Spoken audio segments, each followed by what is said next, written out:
はい、どうもこんにちは。今日も比較シリーズやっていきたいと思います。皆さんいつまで国産ヘルメットかぶってるんですか？時代はもうイタリアですよ。今回はイタリアシリーズ第2弾ということで、ついにやってきましたみんな大好き AGV の比較やっていきたいと思います。今日比較するのは K1、K3、SV、K5S この3つを比較していきたいと思います。ちなみに今回テストしたのは全てアジアンフィットの M サイズ、国内正規品ですね。まずはそれぞれのヘルメットの特徴からお伝えいたします。まず K1 ですね。 AGV のエントリーモデル、母体は ABS 樹脂製でコストパフォーマンスに優れていながら、後頭部に大型のスポイラーを備えたスポーツスリングモデルですね。直進時には上位モデルに迫る空力特性を発揮します。 AGV の中でもカラーバリエーションが最も多くて合計14種類もあります。中でもロッシのレプリカカラーは7種類。このピスタ譲りのこの大型スポイラー、これがですね一番の特徴ですよね。さすがのピスタ先輩もドヤ顔ですね。大満足です。基本性能はそこそこに、とにかくロッシのレプリカカラーが欲しいっていう人はこちらの K1 がおすすめ。真っ黒やなにしても黒すぎん。続いて K3SV、K1 と同じ ABS 樹脂製のエントリーモデル、サンバイザーを備えたよりツーリング寄りの仕様になっています。バイザー付きでありながら K1 よりも 100g 近く軽く仕上がってますね。また K1 にはないレプリカカラーもあるので、そちらも魅力的ですね。サンバイザー付きでどんなバイクにも合わせやすく汎用性の高いエントリーモデル。最後に K5S、K3 と同様のサンバイザー搭載モデル、防体素材がカーボングラスファイバー製ですので強度に優れたワンランク上のモデルになってますね。後頭部のスポイラーが空力性能を向上させて3つの中で最も空力特性に優れていると思います。 K1 とか K3 よりも軽量であるっていうことも特徴的ですね。また内装素材も肌触りの良い起毛素材が採用されてますんで、軽く気絶できるぐらいには肌触りは良好ですね。また入り口もですね広くて脱着もしやすくなってます。サンバイザー付きが欲しいけれども素材とか性能にも妥協したくない、そういう人はこちらの K5S がおすすめ。今回の比較項目は空力特性、静粛性、重量、涼しさ、内装、価格の6項目。最も優れている点が多いのは K5。車両や環境によって結果が変わりますので、このランキングはあくまで参考程度に見ていただきたいと思います。空力特性が最もいいのはこちらの K5S、 続いて K1、 そして最後に K3SV という順番になってます。こちらの K5S は後頭部のリアスポイラーと軽量であるっていうことが高速走行時の安定性を高めてくれています。一般的に後頭部全体を長くしてしまうとですね、直進時は安定するんですけども、横風はどうしても受けやすくなってしまいます。その点 K5 は首元が絞られてますんで、左右を向いた時の抵抗も比較的少ないです。またサンバイザー内蔵モデルですが、重心位置のバランスも良くてですね、高速走行時でも防体の軽量感が変わることなく非常に快適なモデルですね。続いて K1 ですけれども、直進時は比較的安定してまして、大型スポイラーの効果が効いてるなという風に感じます。ただスポイラー自体がですね非常に大きいですので、横を向いた時の煽られ方っていうのはですね、後頭部を中心に煽られるような印象がありましたね。そしてまたこのスポイラーが見えますかね、これちょっと斜め上に跳ね上げてるような形をしてるので、角度によってはかなり後頭部をグッと持っていかれるような、そういったシーンもありますね。また重量自体もですね、今回紹介する3つの中では一番重いということもあってですね、風の抵抗を受けた時にまた重心位置の違和感っていうのもですね若干感じやすいかなという感じでした。はい、そして最後に K3SV ですね。 K3 はですね直進時とか左右とも方向に関わらず風の影響を最も感じやすいかなと思います。で左右を向いた時の影響っていうのは K1 が後頭部周辺に圧力を感じるのに対して K3 はですね頬から前顎部分に圧力を感じやすいかなという印象でした。また他のモデルのようなスポイラーもついてないので、その分空力的にはねやっぱりちょっと不利かなという感じはあります。しかし重量はですね K1 よりも 100g 近く軽いっていうこともありますんで、高速域でなければ K3 の方がですね首とか肩に負担が少ないのかなというふうには思ってますね。はい、続いて静粛性ですね。静粛性についてはいつも通り高速道路でテストを行ってますんで、そちらの映像をどうぞ。はい、100キロで走行中です。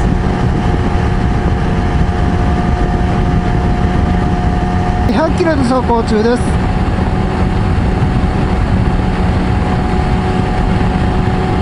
100キロです。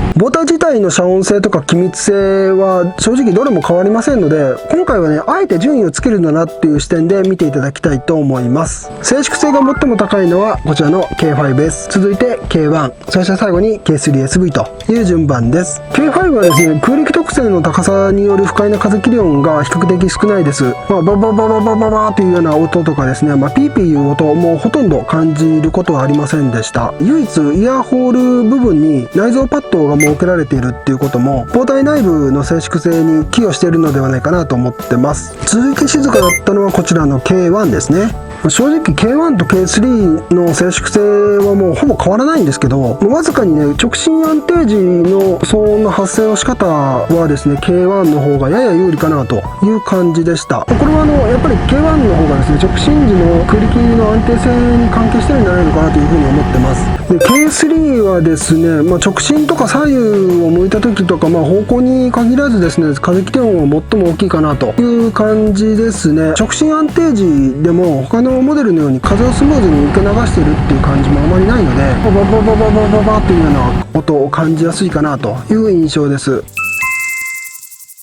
重量が最も軽いのは K5S、 続いて K3SV、 最後に K1 ですね。それぞれ M、L、XL サイズの膨体は共通となっているので平均重量値ということになっています。特徴的なのがですね M、L、XL サイズの膨体において K1 と K3 の差が約 100g 程度違うっていう点ですよね。普通はサンバイザーのついてる K3 の方がですね重いっていう風に感じるんですけれども、大型スポイラーのついた K1 の方がね実は重いんですよね。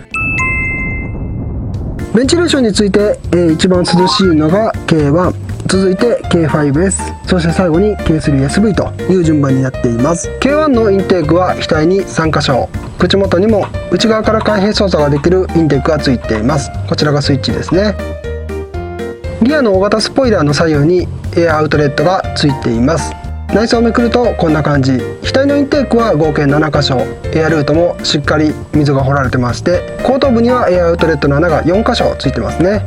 エアルートも首元までしっかり掘られてあります。口元のインテークはこの穴の2箇所ですね。続いて K5S、K5 のインテークは額に2箇所、口元に1箇所、頭頂部にも開閉式のインテークがついてますね。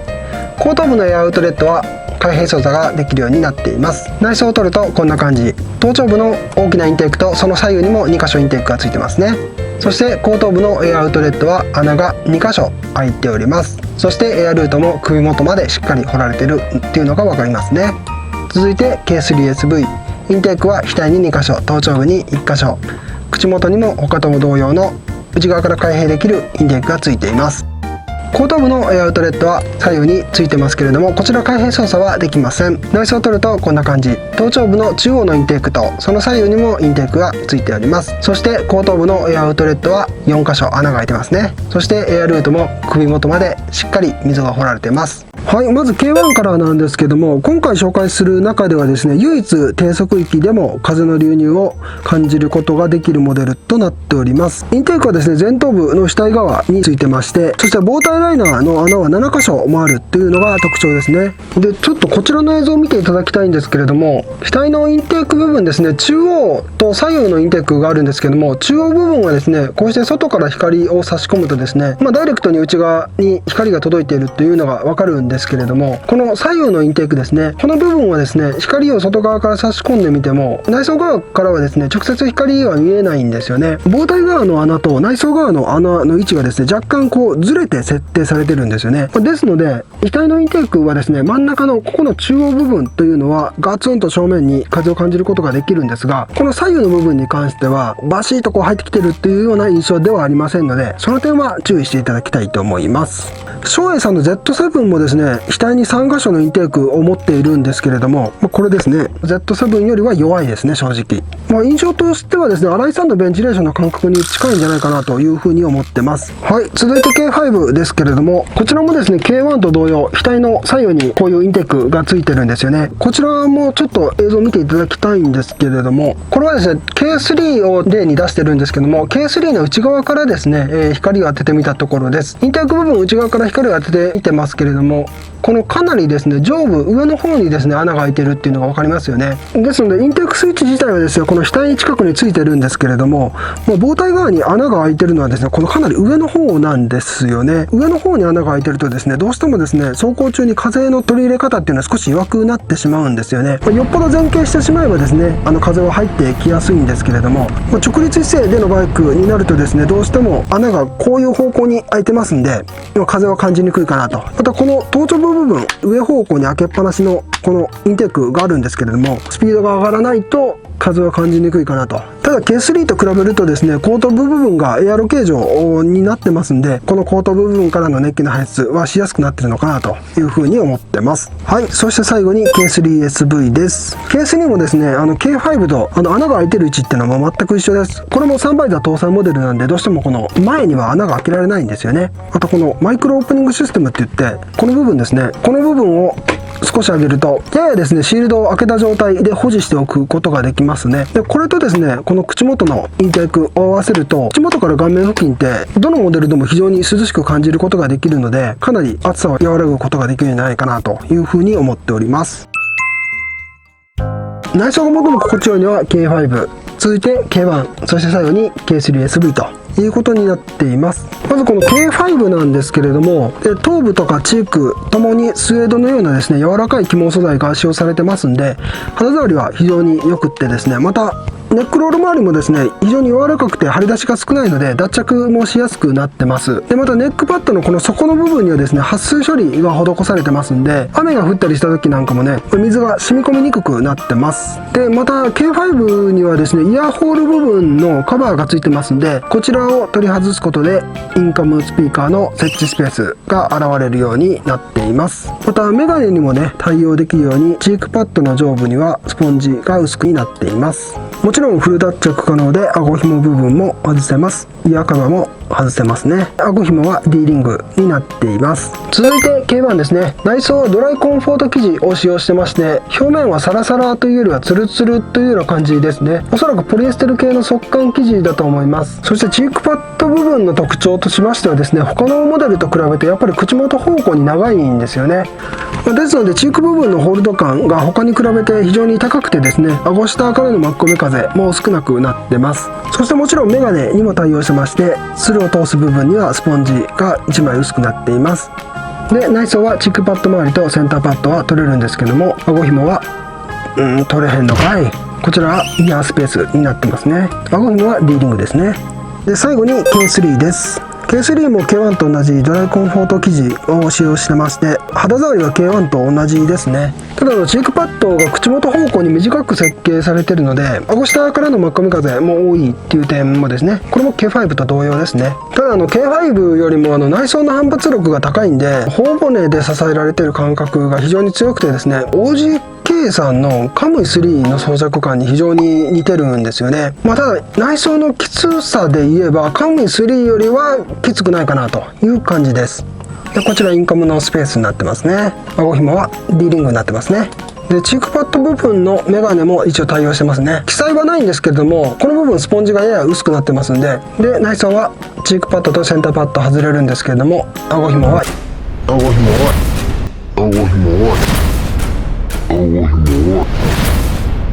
はやっぱり外れへんのかい。はい、価格の方は K1 は税込みで29,700円から36,300円、単色が3色、グラフィックは11色。エントリーモデルながらロッシュレプリカが7種類もあるっていうのが強いですよね。K3SV は税込み36,300円から47,300円、単色が2色、グラフィックが6色。K1 にないロッシュのレプリカカラーが5種類ありますね。K5S は税込み53,900円から60,500円、単色が2色、グラフィックが4色。レプリカカラーはないっていうのがちょっと残念です。はい、それでは最後にもう一度それぞれのヘルメットを説明していきます。まず K1 ですね。 AGV のエントリーモデルでありながらロッシ選手のレプリカカラーは7種類、ピスト譲りのエアロ形状も特徴ですね。基本性能もそこそこに、最もコストパフォーマンスに優れるモデル、ベンチレーションや直進安定性にも優れてますんで、積極的な走りをする人にもおすすめ。ロッシレプリカでアクティブに走りたい、そんな人は K1 がおすすめですね。続いて K3SV、 K1 と同じエントリーモデルに位置してまして、サンバイザーを備えたよりツーリング向けのモデル、比較的落ち着いたデザインで K1 よりも 100g も軽量、 K1 にないレプリカカラーも5種類あります。スポーツバイク以外にも合わせやすい汎用性の高いエントリーモデルですね。 K5 も K3 と同じサンバイザー搭載モデル、素材がカーボングラスファイバー製でワンランク上のグレードに位置するモデルですね。他のモデルよりも防体強度や空力、重量においても最も優れてます。サンバイザー付きが欲しいけれども性能や素材にも妥協したくない、そんな人は K5 がおすすめです。最後にもう一度比較表を見ていただきましょう。こちら車両や環境によって印象が変わる可能性があるっていうこともご理解いただきまして、ヘルメット選びの参考にしていただけたら幸いです。今回紹介しなかったハイエンドモデルであるコルサとかピスタ、この辺りもですね別の動画で紹介していきたいと思ってますんで、よろしくお願いします。また今年2月から発売されている K6 っていうモデルがあるのを皆さんご存知でしょうか。これもですね軽さが売りのモデルですんで、手に入り次第比較動画作っていきたいと思いますので楽しみにしていってください。結構ねたくさんのヘルメットをテストしてきてますんで、皆さんがもし購入する時にわからないなとか、こういったとこ聞きたいなとかいうことがねあれば、できる限り答えていきますんで、何でも質問していただけたらいいと思います。はい、ということで今回はジェットヘルメットじゃないな、はい、AGV の比較でした。本日はここまで。ご視聴ありがとうございました。